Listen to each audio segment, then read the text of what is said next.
Okay, so I do have a few words. So, one thing that I really like about me is that there's only so long that I can be depressed and down and not feeling good because after a little while, I get sick of myself.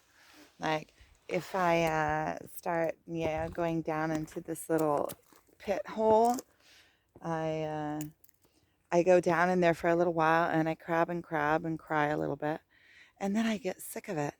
I get sick of myself, and I think it's because maybe as a child I wasn't you know, I didn't get attention for crabbing.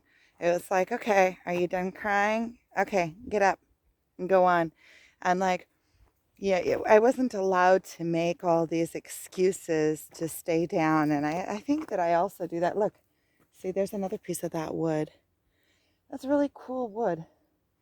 And it's really, really hard wood, which is good for carving. But what I was saying about the crabbing is that I wasn't allowed to feel sorry for myself. It was like, okay, are you done crying? Okay, get up and go on. And I kind of do that with my parenting with my kids too, which sometimes I feel like maybe I don't, well, it's not all the way true. Sometimes. I guess it's kind of like, for the most part, I like my parenting skills. Mm, but then sometimes I get onto myself. But I guess that's just part of parenting. I think that what is most important is that my kids know that I love them. They can always count on that I love them, and that I'm fair. At least I try to be fair. As fair as a humanoid can be. I try to look at things fairly for them and have their best interest at heart. No, but I was going to say something more about that. Oh, I know what I was going to say because I was cracking myself up before. I was thinking about it because I was crying, as you can see, with my eyeballs. I was feeling sorry for myself.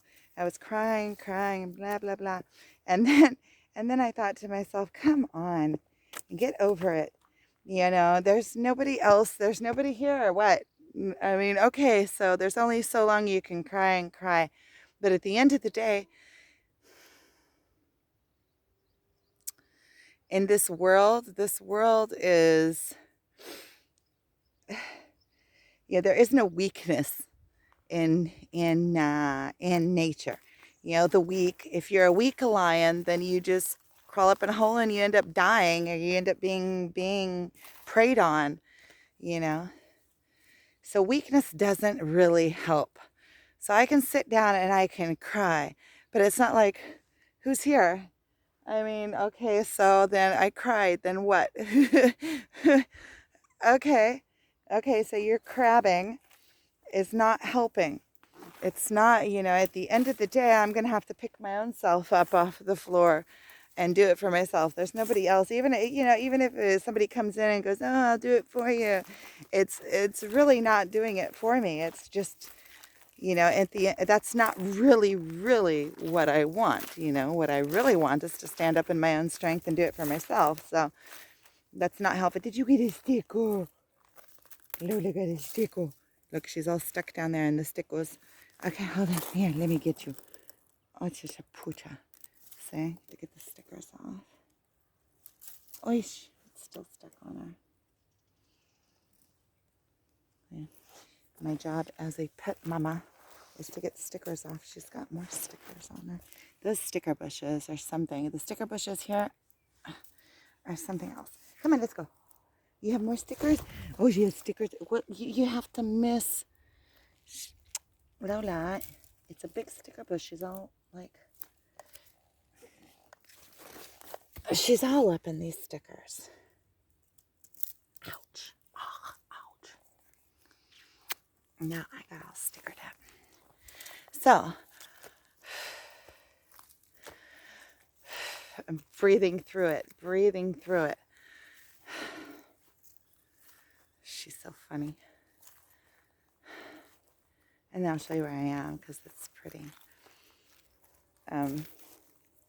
So I was thinking to myself, about my father. I was kind of laughing. I still, I'm 46 and I still have both of my parents, and they are wonderful people.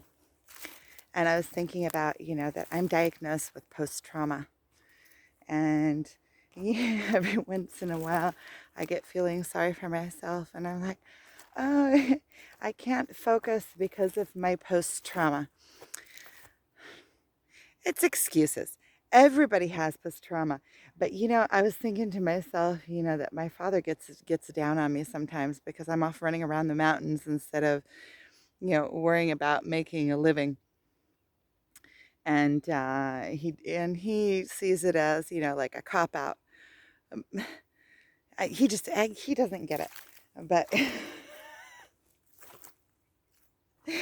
and I don't mean any disrespect by it. It's just that I've been going through like this spiritual journey that's like something else. Let me tell you, it's like something else. And sometimes I feel like I can't breathe and I have to go out on the side of the mountain. And then, and sometimes when I'm in my weakness, my crabby, I start crabbing, and I like, it's like there's an excuse. Oh, I have post-trauma. One of the symptoms of post-trauma is, see, here's another one of those pretty pieces of wood with all the little doohickeys, but there's not, what am I going to do with piles and piles of wood other than burn it? I'm going to take just the prettiest ones. It's always out here. If I ever want a piece of carving wood, I can always come out here. There's a pretty one, though. Let's go take a look at that one. So you can kind of see where I am. Down there is a cliff, and behind me I'm walking. See here, it's like a whole little tree stump. It's pretty big. This is pretty dense wood. It's like really tough. It doesn't break very easily, which is perfect for carving. I mean, it's kind of difficult to carve because it's hardwood. A lot of the local wood here is really hard wood because the land is arid and dry. Even if we are in the Galilee, the sun's going to be going down soon. See if I can get it. See. Beautiful. The other side of the canyon over there. I'm in Nahal Amud. Behind me over there, I don't know, can you see? No, you can't see. Well, you can see Arbel over there. That big cliff is Arbel, and over there is, I keep on forgetting the name of it. Carne something or other. There was supposedly a big battle there, or supposed to be a big battle there, or something. But I was thinking, like, wait, I am just ranting. There's some good firewood. That's a good piece of firewood. Firewood is a good thing. I was thinking, like, if I were ever to go to my father and say, hey, Abba, come Abba. Yeah, I can't because he tells me I'm off lollygagging on the side of the mountain instead of working, which I am. But if I were ever to tell him something like that, well, I have post-trauma. One of the symptoms of post-trauma is that you can't concentrate. He would look at me like, so what? Everybody has something. Yeah, he would never take something like that. It's like all those things that you get diagnosed with. And he's like, yeah, so get up and move on. That's a whole bunch of hogwash. Get over it. Which is pretty much what I tell myself too. It's like, this is a cool little rock I found. But I have nothing to do with cool little rocks. There's just so many cool little rocks. So, it looks like I've been out here walking, and I way passed up the place that I thought I was going. There's a little rock rabbit down there. And I'm heading over to those other caves over there. So I'll just turn it around really quick to show you. It was raining. Is really clear. So up there, that city up there, that's Sfat, one of the holy cities. Down there, you can see the top of the caves. I'm going to go over there and I'll film when I'm above those caves. And down there is Nahal Amud. I came from over that ridge over there. And the Amud of Nahal Amud, you can just see its top, but you can't really tell what it is. It's right over there in the corner. Okay, and there is Livnim. That's where I live. I live over there where all those houses are. Okie dokie then. I am going to continue on this walk. When I get over there, this is actually good for me, all this talking. Ouch. Those stickers really stick. This is actually a really nice little hike. I've never done this part before. It's just like there's a nice hill just going downwards towards the valley. I know that down there is a cliff. I'm going to see if I can get those rock rabbits. So right down there on that ledge, you can see, I don't know if you can see, there's a whole bunch of little rock rabbits. It's too blurry.